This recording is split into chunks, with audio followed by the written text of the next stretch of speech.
আমার গল্পপ্রিয় বন্ধুরা, কেমন আছো তোমরা? আশা করি ভালো আছো, আমিও ভালো আছি। তোমাদের মজা দিতে আমি আরও একটি মজার গল্প নিয়ে এসেছি। গল্পটি শুনলে তোমাদের রড দিয়ে ঝরনার মতো পানি বেরিয়ে আসবে। তো বুঝতেই পারতেছ গল্পটা কেমন ইন্টারেস্টিং হতে চলেছে, তাই দেরি না করে কানে হেডফোন পরে নাও। আর যারা আমার সাথে কথা বলতে চাও বা ইমো নাম্বার পেতে চাও, আমি ভিডিওর মধ্যে নাম্বার দিয়ে দেব, আপনারা ভিডিও কলে আমার সাথে মজা করতে পারবেন। চলো তবে আর দেরি না করে শুরু করা যাক।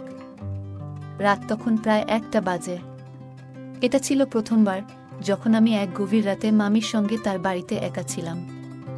বাড়িতে বিদ্যুৎ ছিল না, চারদিকে ঘন অন্ধকারে ছেয়ে গিয়েছিল। এই অন্ধকারে মামির মিষ্টি মুখখানি যেন আরও উজ্জ্বল লাগছিল। তিনি গভীর ঘুমে আচ্ছন্ন ছিলেন। তার প্রশান্তির ঘুম দেখে আমার মনে এক অদ্ভুত অনুভূতি এলো। আমার মধ্যে এক অজানা অস্থিরতা সৃষ্টি হলো। তখনই আমার মনে এলো, অনেক সময় গভীর রাতে নির্জনতা বাড়লে নানা চিন্তা মাথায় ভিড় করে। সেদিন সেই ভাবনায় আমি এক ধরনের টান অনুভব করলাম। প্রতি রাতে মামি ঘুমানোর পর আমি তার ঘরেই ঘুমাতাম, আর আমার মামি আমার চেয়ে মাত্র 6 বছরের বড় ছিলেন। দেখতে অত্যন্ত সুন্দরী ও তারুণ্যে ভরপুর। তিনি সব সময় শাড়ি পরতে ভালোবাসতেন। শাড়িতে তাকে অসাধারণ লাগত। তার গায়ের রং ছিল একদমই ফর্সা। আমি লক্ষ্য করেছিলাম তিনি নিজের অনেক যত্ন নিতেন। মাঝে মাঝে ভাবতাম মামি একা একা কিভাবে থাকেন। বন্ধুরা, আজকের গল্পটা অনেক বেশি স্পেশাল। আশা করছি তোমাদের ভালো লাগবে। আর প্রতিদিন গল্প শুনতে চাইলে ভিডিওটি লাইক, শেয়ার এবং চ্যানেলটি সাবস্ক্রাইব করো প্লিজ। তার বিয়ে হয়েছিল মাত্র 5 মাস আগে, কিন্তু তার পরপরই তার স্বামী বিদেশে চলে গিয়েছিলেন। সেই থেকে তিনি একাই নিজের বাড়িতে থাকতেন। ছোটখাটো বিষয়েও তিনি প্রায় অস্থির হয়ে যেতেন। এমন সময়ে তিনি আমার মাকে ফোন করতেন, আর আমি সুযোগ পেয়ে তাদের বাড়িতে চলে যেতাম, কারণ মায়ের কথাগুলো শুনতে আমার ভালো লাগতো না। আজও কলেজ থেকে ফিরে দেখি মামি বাড়িতে এসেছেন এবং তার চেহারায় ক্লান্তি স্পষ্ট। আমি তাকে জিজ্ঞেস করলাম, কি হয়েছে মামি? মামি একটু বিষণ্ণভাবে বললেন, সকালের পর থেকে বিদ্যুৎ নেই। সময় মতো বিল পরিশোধ করতে পারিনি বলে বিদ্যুৎ বিচ্ছিন্ন হয়ে গেছে। বলতে বলতেই তার চোখে জল চলে এলো। আমি তখন তাকে জিজ্ঞেস করলাম, বিল কেন সময় মতো পরিশোধ করা হলো না? তিনি বললেন, তোমার মামা বিদেশে আছেন, আমি একা সবকিছু সামলাতে হিমশিম খাচ্ছি। হয়তো বিল দিতে ভুলে গিয়েছিল, তাই বিদ্যুৎ চলে গেছে। মামির কথা শুনে আমি তাকে আশ্বাস দিয়ে বললাম, চলুন মামি, আমি নতুন করে বিল বের করতে সাহায্য করছি, তারপর বিল জমা দিয়ে বিদ্যুৎ ফিরিয়ে আনি। আমার কথা শুনে মামি খুশি হলেন, আর আমি তাকে সাহায্য করতে এগিয়ে গেলাম। আমি তৃষ্ণার্ত অবস্থায় মামির সঙ্গে বের হলাম। প্রথমে বিলটা নতুন করে তুললাম এবং তারপর তা জমা দিয়ে দিলাম। বিল জমা দেওয়ার পর মামি আমাকে তার বাড়িতে নিয়ে গেলেন। রাতের অন্ধকার চারদিকে ছেয়ে গিয়েছিল এবং এখনও বিদ্যুৎ ফিরে আসেনি। আমরা ঘরে ঢোকার পর চারদিক কিছুই দেখা যাচ্ছিল না। আমি তাড়াতাড়ি আমার ফোনের টর্চটা জ্বালালাম, আর সেই আলো মামির মুখের দিকে তাকাতেই আমার মনে কিছু ভাবনা এলো। এই হালকা আলোতে তার মুখের অপরূপ সৌন্দর্য ফুটে উঠেছিল। আমি তাকে বললাম, আপনি বেডরুমে গিয়ে একটু বসুন, আমি লাইটের ব্যবস্থা করার চেষ্টা করছি। মামি বললেন, আমার অন্ধকারে ভয় লাগে, তাই তো তোমাকে সঙ্গে নিয়ে এসেছি। মামির কথায় তাকে আশ্বাস দিয়ে কাঁধে হাত রেখে বললাম, আপনার ভয়ের কিছু নেই, আমি আছি আপনার সঙ্গে। আমি তাকে নিয়ে গিয়ে বিছানায় বসালাম এবং বললাম, আপনি একটু বিশ্রাম নিন, আমি লাইটের ব্যবস্থা করতে যাচ্ছি। যখন আমি ঘর থেকে বের হতে গেলাম, মামি ভয়ে আমার হাত ধরলেন এবং ভয়ে আমাকে জড়িয়ে ধরলেন। আমার মনও তখন আবেগে ভরে উঠল। আমি তাকে সান্ত্বনা দিয়ে বললাম, আপনার চিন্তা করার দরকার নেই, আমি কিছু একটা ব্যবস্থা করছি। আমার কথায় মামি কিছুটা শান্ত হলেন। আমি ঘর থেকে বের হয়ে ভাবতে লাগলাম, কিভাবে মামির উদ্বিগ্ন মন শান্ত করা যায়। মামি আমাকে সব সময় নিজের আত্মীয়ের মতোই বিশ্বাস করতেন। তার উদ্বেগ কমানোর জন্য আমি দুধের গ্লাসে সামান্য ঘুমে ওষুধ মিশিয়ে দিলাম, যাতে তিনি একটু ভালো করে বিশ্রাম নিতে পারেন। তখনও বিদ্যুৎ আসেনি, তাই মামি সেই দুধ খেয়ে আমার সঙ্গে কিছুক্ষণ কথা বলতে লাগলেন। মামি খুবই অস্থির ছিলেন। তার মন বলছিল, মামা হয়তো বিদেশে গিয়ে অন্য কারো সঙ্গে সম্পর্ক গড়েছেন। মামা বিদেশে যাওয়ার পর থেকে তার কোনো খোঁজ নেননি বা কোনো খবর পাঠাননি, তাই মামি দুশ্চিন্তাগ্রস্ত হয়ে পড়েছিলেন। মামার কথা বলতে বলতেই মামি চোখ ভিজে উঠল, আর আমি তাকে সান্ত্বনা দেওয়ার চেষ্টা করলাম। আমি মামিকে সান্ত্বনা দিয়ে বললাম যে তার দুশ্চিন্তা করার কোনো কারণ নেই, মামা কখনো এমন কিছু করবেন না যা তাকে কষ্ট দেবে। মামি আমার পাশে দাঁড়িয়ে ভীষণ আবেগপ্রবণ হয়ে কাঁদছিলেন। আমি তাকে শান্ত করার চেষ্টা করলাম এবং অপেক্ষা করছিলাম যে তিনি কখন একটু ঘুমিয়ে পড়বেন, যাতে তার মানসিক ক্লান্তি কিছুটা দূর হয়। কিছুক্ষণ পর দেখি মামি গভীর ঘুমে আচ্ছন্ন হয়ে পড়েছেন। তিনি গোলাপি শাড়িতে শুয়েছিলেন। তার শান্ত মুখ দেখে সত্যিই প্রশান্তি অনুভব করলাম। সেই রাতে আমি মামির বাড়িতেই থেকে গেলাম। দুধে মেশানো ওষুধের প্রভাব থাকায় মামি গভীর ঘুমে ছিলেন এবং আমি সেই সময়ে তাকে সম্পূর্ণ সান্ত্বনা দিতে পারলাম। সকালে উঠে দেখি মামি উঠে পড়েছেন এবং আমার দিকে তাকিয়ে আছেন। আমি তখন তাকে জিজ্ঞেস করলাম, কি হয়েছে, আপনি এভাবে তাকিয়ে আছেন কেন? মামি মৃদু গলায় বললেন, আধেক দিন চলে গেল আর তুমি এখনো ঘুমাচ্ছ। এবার উঠে বাড়ি যাও, তোমার মা তোমার খোঁজ করছেন। আমি মামিকে হেসে বললাম, মা সবসময় দুশ্চিন্তা করার অভ্যাস আছে। আমি তো আর অন্য কোথাও যাইনি, আমি মামির কাছেই ছিলাম। মামি তখন মৃদু হাসি দিয়ে বললেন, এত কথা বলার দরকার নেই, তুমি আমার বিছানায় কেন ঘুমালে? বাড়িতে তো আরও ঘর ছিল, তুমি চাইলেই অন্য ঘরে ঘুমাতে পারতে। মামির কথায় আমি একটু অপ্রস্তুত হয়ে গেলাম, তবে বুঝতে পারলাম যে তিনি রাতের ঘটনাগুলো নিয়ে কিছুই আঁচ করতে পারেননি। মামির কথাগুলো এড়িয়ে আমি উঠে ফ্রেশ হয়ে নিলাম, তারপর বাড়ি ফেরার জন্য প্রস্তুত হলাম। বাড়িতে পৌঁছাতেই দেখি মা রাগ করে বসে আছেন। বললেন, কাল সকাল এগিয়েছ, আজ ফিরছ। আমি মাকে বললাম, মামি অন্ধকারে একা থাকতে ভয় পাচ্ছিলেন, তাই আমি থেকে গিয়েছিলাম। এখন সকালে বিদ্যুৎ এসে গেছে, তাই তিনি নিশ্চিন্ত আছেন। মা তখন বললেন, তোমার মামির এমনই স্বভাব, সবসময় ছোট ছোট বিষয় নিয়ে দুশ্চিন্তা করেন। তার মনে হয় তার স্বামী বিদেশে গিয়ে অন্য কোথাও আসক্ত হয়েছেন। সে তো সেখানে কাজ করছে, কিন্তু মামি চান তিনি যেন সবসময় ফোনে তার সঙ্গে কথা বলেন। মা মামির এই অতিরিক্ত চিন্তার অভ্যাস নিয়ে বিরক্ত ছিলেন, আর আমি মায়ের কথা চুপচাপ শুনে যাচ্ছিলাম। এভাবেই দুদিন কেটে গেল, আর আমি মামির বাড়ির দিকে আর যাইনি। কিন্তু মন চাচ্ছিল কিভাবে আবার মামির বাড়িতে যাই। দুদিন পর সন্ধ্যায় বন্ধুবান্ধবের সঙ্গে সময় কাটিয়ে বাড়ি ফিরলাম, আর দেখলাম মা পনিরের তরকারি রান্না করছেন। মায়ের সামনে ইচ্ছে করেই বললাম, মামি তো পনিরের তরকারি ভীষণ পছন্দ করেন, যদি কাছেই থাকতেন তবে দিয়ে আসতাম। মা মামির ওপর মাঝে মাঝে বিরক্ত হলেও তাকে খুব ভালোবাসেন। আমার কথা শুনে মা বললেন, মামির বাড়ি এতটাও দূরে নয়, তুমি তো বাইক নিয়ে 5 মিনিটেই পৌঁছে যেতে পারো, যাও গিয়ে দিয়ে এসো। আমি মনে মনে এই সুযোগের অপেক্ষায় ছিলাম। মুখে একটু অনিচ্ছার ভান করে বললাম, ঠিক আছে, আপনি প্যাক করে দিন, আমি দিয়ে আসছি। আর আমি মনে মনে অনেক খুশি হলাম। মা তাড়াতাড়ি করে পাত্রটা গুছিয়ে দিলেন, আর আমি মামির বাড়ির দিকে রওনা দিলাম। মামির বাড়িতে পৌঁছেই দেখি তিনি খেতে বসেছেন। পনিরের তরকারি দেখে তার মুখে হাসি ফুটে উঠল। খেতে বসতে বলায় আমিও তার সঙ্গে বসে গেলাম। খাওয়া শেষ হওয়ার পর আমি চায়ের আবদার করলাম। তখনই মনে হলো বাড়ি ফিরতে আর মন চাইছে না। চা খেতে খেতে আমরা দুজনে লুডো খেলায় মেতে উঠলাম, গল্প করেই সময় কাটতে থাকল। মামা না থাকায় মামি ভীষণ একাকী হয়েছেন। বিভিন্ন কথা আমাকে জানালো মামি। আমি বাড়িতে ফোন করে মাকে জানালাম যে মামি আমাকে জোর করে থাকতে বলছেন, যদিও মামি এমন কিছু বলেননি।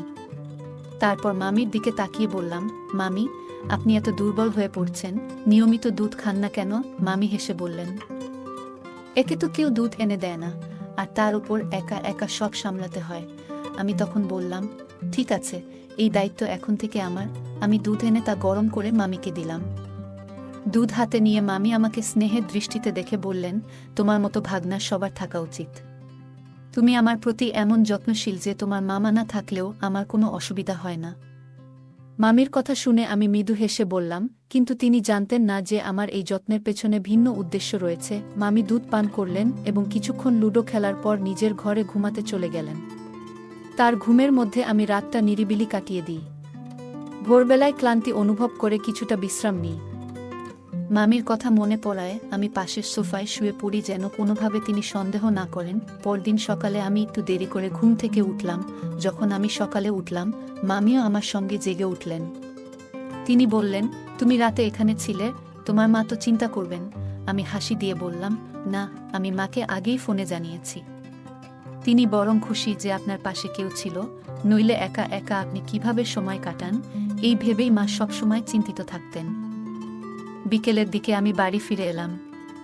মা তখন বললেন, তোমার পড়াশোনার দিকে খেয়াল দাও। মামির কাজে সারাক্ষণ লেগে থাকলে তোমার নিজের ভবিষ্যৎ নিয়ে চিন্তা করা হবে না। আমি তখন মাকে বললাম, মা, তিনি তো একা থাকেন, যদি আমরা তার কাজে একটু সাহায্য করতে পারি তাহলে খারাপ কি? তারপর আমি বললাম, এখন থেকে আমি প্রতিদিন রাতে মামির বাড়ি যাব, যাতে একটু পাহারা দেওয়া হয়।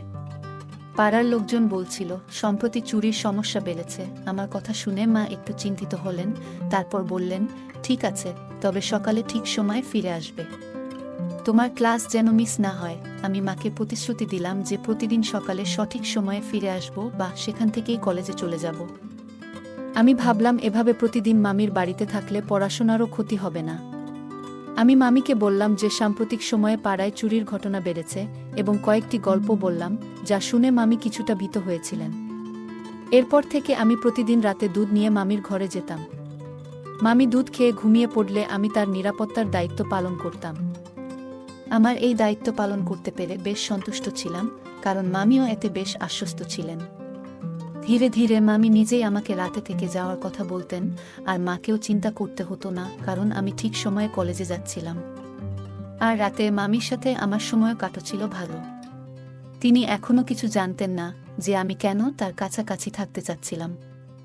তবে আমার জন্য একটানা রাত জেগে সকালে উঠে ক্লাসে যাওয়া কঠিন হলেও আমি কোনোভাবে সামলে নিচ্ছিলাম। কিছুদিন পর একদিন রাতে মামির ঘরে দুধ নিয়ে গেলে তিনি হঠাৎ বললেন, আজকাল মনে হচ্ছে আমি খুব গভীর ঘুমে আচ্ছন্ন হয়ে যাই।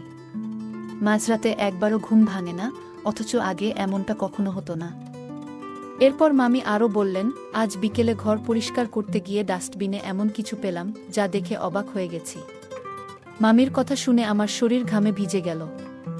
আমি বুঝে গিয়েছিলাম মামি কি বলতে চাইছেন, কিন্তু ভান করে জানতেও চাইলাম, মামি, কি এমন জিনিস পেয়েছেন যে আপনি এত চিন্তিত?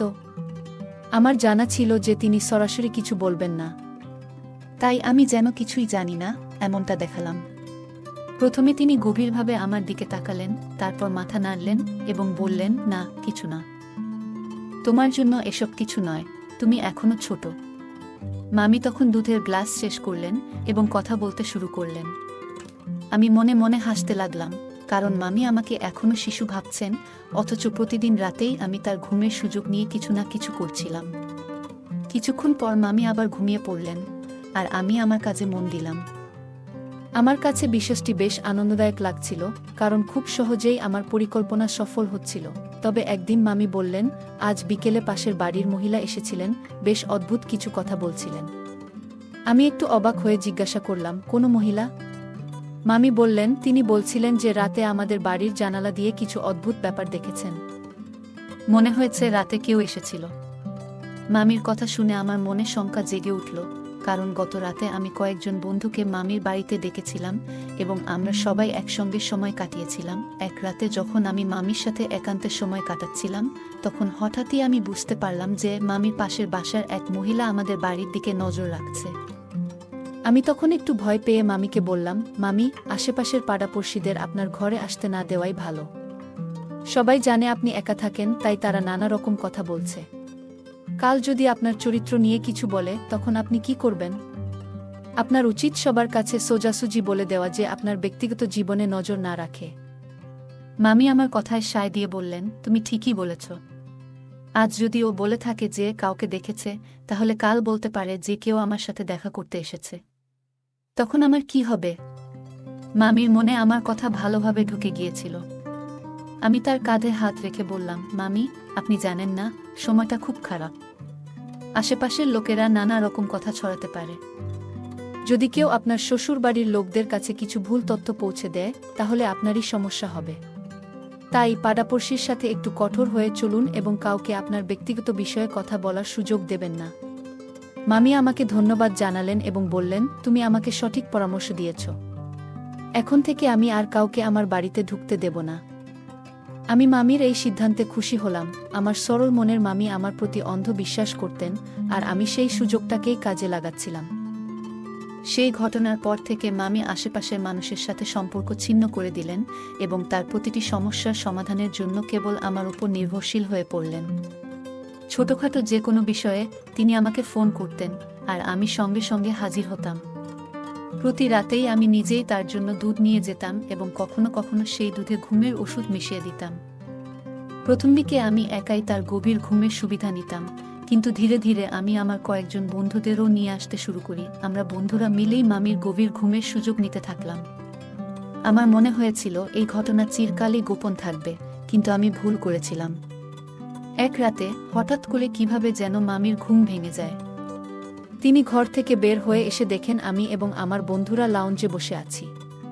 কিছুক্ষণের মধ্যেই মামি সব বুঝে যান এবং বিস্মিত চোখে আমার দিকে তাকিয়ে থাকলেন। মামির এই আচরণে আমার বন্ধুরাও ভয় পেয়ে দ্রুত সেখান থেকে চলে যায়। তাদের চলে যাওয়ার পর মামি আমার কাছে এসে কাঁধ ধরে জিজ্ঞেস করলেন, এখানে সব কি চলছে?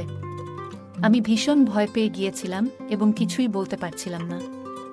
আমি মামিকে বললাম, মামি, আমি শুধু পড়াশোনার জন্য বন্ধুদের ডেকেছি। কিন্তু মামি রেগে গিয়ে আমাকে একটা থাপ্পড় মারলেন এবং বললেন, আমি নিজ চোখে দেখেছি তুমি বন্ধুদের নিয়ে মাদক নিচ্ছিলে এবং 2 মেয়েকেও দেখেছি যারা রাতের অন্ধকারে তোমাদের সাথে সময় কাটাচ্ছিল। আমার কয়েকজন বন্ধু প্রায়ই তাদের সাথে মেয়েদের নিয়ে আসতো যারা আমাদের মনোরঞ্জন করত। মামি এই দৃশ্য দেখে ফেলেছিলেন এবং বলছিলেন, তোমার কি লজ্জা নেই? এই বয়সে এ ধরনের কাজ করছো? তোমাকে দেখে মনে হয় না যে তুমি আমাদের পরিবারের কেউ। মামির কথা শুনে আমার মাথা নিচু হয়ে গেল। আমি তাকে বললাম, আমি তো বন্ধুদের সাথে একটু মজা করতে চেয়েছিলাম, কিন্তু মা এসব কিছুতেই অনুমতি দেন না। মনে হয় মায়ের মানসিকতা এখনো অনেক পুরনো। মা আমার বন্ধুদের পছন্দ করে না, তাই আমি রাতের বেলায় এখানে চলে আসি। আজও আপনি দুধ খেয়ে ঘুমিয়ে পড়েছেন, তখনই আমরা একটু মজা করছিলাম। এতে কি ভুল আছে? আমরা তো শুধু একটু আনন্দ করছি। আমার কথা শুনে মামি আমাকে আরেকটা থাপ্পড় মারলেন এবং বললেন, কিছু তো লজ্জা করো। তুমি যেটা মজা বলছো সেটা তো আসলে বিপদের পথে নিয়ে যাচ্ছে। তুমি একবারও ভাবো না তুমি নিজের ক্ষতি করছো। মামির আগে বললেন, তুমি কোনো ভুল পথে পা বাড়িয়েছ জানো? তোমার মা দিনরাত খেটে তোমার কলেজের ফি দেয়, আর তুমি এখানে এইসব করছো। তুমি কি ভাবতে পারো না যে তোমার মা কত ত্যাগ স্বীকার করে তোমাকে বড় শহরের ভালো কলেজে পড়াতে পাঠিয়েছে? যদি তুমি নিজের চেষ্টা না করো, তাহলে তোমার মায়ের কষ্ট সব বৃথা যাবে। হয়তো আমার নিরীহ বোন বুঝতে পারেনি যে তুমি সেই যোগ্য নও। তুমি তো শুধু খারাপ সঙ্গেই পড়ে গিয়েছ, আর আজ তাই এমন পথে চলে যাচ্ছ। মামির কথা শুনে আমার মাথা ঘুরে গেল। তিনি বললেন, এখনই তোমার মাকে ফোন করে সব বলে দেব। আমি ভয়ে কাঁপতে কাঁপতে মামির সামনে হাত জোড় করে বললাম, মামি, দয়া করে মাকে কিছু বলবেন না। সত্যি বলতে, এসব শুনলে তিনি খুব কষ্ট পাবেন। মামি হতাশ হয়ে বললেন, তাহলে এসব করার আগে একবার ভাবতে পারলে না? আমি বুঝতে পারছি কেন আমি প্রতিদিন গভীর ঘুমে ডুবে যেতাম। আসলে তুমি আমার এই বিশ্বাসের সুযোগ নিয়েই আমার বাড়িতে এমন সব জায়গা তৈরি করেছিলে। নিজেকে লজ্জা হওয়া উচিত তোমার। মামি কথা বলতে বলতে কান্নায় ভেঙে পড়লেন। মামি সোফায় বসে রইলেন, আর আমি তাকে আশ্বস্ত করার চেষ্টা করলাম যে ভবিষ্যতে কোনো ভুল কাজ আর করব না। কিন্তু তিনি আমার উপর বিশ্বাস রাখতে রাজি ছিলেন না। তিনি বললেন, যে ছেলে প্রতিদিন নিজের মামিকে ঘুমের ওষুধ দিয়ে ঘুম পাড়াতে পারে, সে তো কোনো কিছুই করতে পারে। তুমি আমার একাকিত্বের সুযোগ নিয়ে আমার বাড়িটাকে প্রায় ক্লাব বানিয়ে ফেলেছিলে। লজ্জা হয় এটা বলতে যে তুমি আমার ভাগনা। আমি তার পায়ের কাছে বসে মাফ চাইতে লাগলাম, কিন্তু মামি সেই রাতেই আমাকে বের করে দিয়ে বললেন, এবার থেকে আমার বাড়িতে পা রাখার সাহস করো না। আমি চুপচাপ রাতের অন্ধকারে মামির বাড়ি থেকে বেরিয়ে নিজের বাড়িতে ফিরলাম। মা আমাকে দেখে চিন্তিত হয়ে জিজ্ঞেস করলেন, কি হয়েছে? আমি মিথ্যে বললাম যে আমার শরীর ভালো লাগছিল না, তাই মামির বাড়িতে ঘুমাতে পারিনি। এরপর সোজা নিজের ঘরে চলে গেলাম। আমার মনে একটাই ভয় ছিল, যদি মামি মাকে সব বলে দেন, তাহলে বাবা কখনো আমাকে ক্ষমা করবেন না। তবে মামি আমার উপর দয়া করে কিছু বলেননি। তবে তিনি কঠোরভাবে নির্দেশ দিয়েছিলেন যেন আমি আর সেই বন্ধুদের সাথে কোনো সম্পর্ক রাখি না। আমি মামির কথা শুনলাম, কিন্তু এরই মধ্যে কলেজে আমার পড়াশোনা একেবারে খারাপ হয়ে গেল। পরবর্তী সেমিস্টারে আমি সম্পূর্ণভাবে ফেল করলাম। এই সংবাদ শুনে আমার মা খুবই ভেঙে পড়লেন এবং বাবাও প্রচণ্ড রেগে গেলেন। আমি তখন বাবা মাকে প্রতিশ্রুতি দিলাম যে এবার থেকে কঠোর পরিশ্রম করব। আসলে কলেজে খারাপ সঙ্গেই জড়িয়ে পড়েছিলাম। আমার সব বন্ধু তাদের বাড়িতে পার্টি করত, মেয়েদের ডাকত, মাদক গ্রহণ করত, আর আমাকেও এতে অংশ নিতে বলত। যখন মামির বাড়িতে একাকিত্ব পেলাম তখন সেখানে বন্ধুদের নিয়ে গিয়ে পার্টি শুরু করি। যখন মামি সব জেনে গেলেন তখনই আমার ভুলগুলো চোখে পড়ে। লজ্জিত হয়ে আমি বুঝলাম যে আমার ফলাফল এত খারাপ হওয়ার মূল কারণ আমার খারাপ সঙ্গ। এরপর আমি সব খারাপ বন্ধুদের থেকে দূরে সরে গেলাম। সৌভাগ্যক্রমে আমার অভ্যাস এখনও শক্তভাবে গড়ে ওঠেনি, তাই খুব দ্রুত আমি সেই অভ্যাস থেকে মুক্তি পেতে সক্ষম হয়েছি। এখন আমি সম্পূর্ণ মনোযোগ দিয়ে পড়াশোনায় মন দিয়েছি। আমি সকল ছেলেমেয়ের প্রতি এই বার্তাই দিতে চাই যে কলেজ বা বিশ্ববিদ্যালয়ে পড়াশোনা ছেড়ে এমন কিছু করবেন না যা ভবিষ্যৎ নষ্ট করে দিতে পারে। পড়াশোনার দিকে মনোযোগ দিন এবং জীবনে ভালো কিছু করুন। জীবনের প্রতিটি পদক্ষেপের সঠিক পথে চলা অত্যন্ত গুরুত্বপূর্ণ, কারণ ভুল পথ অনেক ক্ষতির দিকে নিয়ে যেতে পারে এবং পরিবারের সম্মান ও বিশ্বাস হারানোর সম্ভাবনা থাকে। বাবা মা আমাদের জন্য অনেক ত্যাগ স্বীকার করেন, তাই তাদের কষ্টের মূল্যায়ন করা এবং নিজেদের দায়িত্ব ঠিকমতো পালন করা আমাদের কর্তব্য। ভুল করলে তা থেকে শিক্ষা নেওয়া উচিত এবং ভবিষ্যতে সেই ভুল আর না করার চেষ্টা করা উচিত। ভুল সঙ্গ এবং খারাপ অভ্যাস ভবিষ্যৎ নষ্ট করতে পারে, তাই সঠিক সঙ্গ নির্বাচন খুবই গুরুত্বপূর্ণ। বন্ধুরা, যদি এই গল্পটি ভালো লেগে থাকে তাহলে দয়া করে ভিডিওটি লাইক করুন এবং আমাদের চ্যানেলটি সাবস্ক্রাইব করুন। পাশে থাকা বেল আইকনটি প্রেস করুন, যাতে করে আমরা যখনই নতুন ভিডিও আপলোড করি তার নোটিফিকেশন সবার আগে আপনার কাছে পৌঁছে যায়। ধন্যবাদ। দেখা হবে আমাদের পরবর্তী ভিডিওতে। আমরা প্রতিদিন নতুন নতুন গল্প নিয়ে আসি আপনাদের কাছে। আজকের গল্পটি এ পর্যন্ত। এতক্ষণ সাথে থাকার জন্য ধন্যবাদ। দেখা হবে পরবর্তী কোনো ভিডিওতে।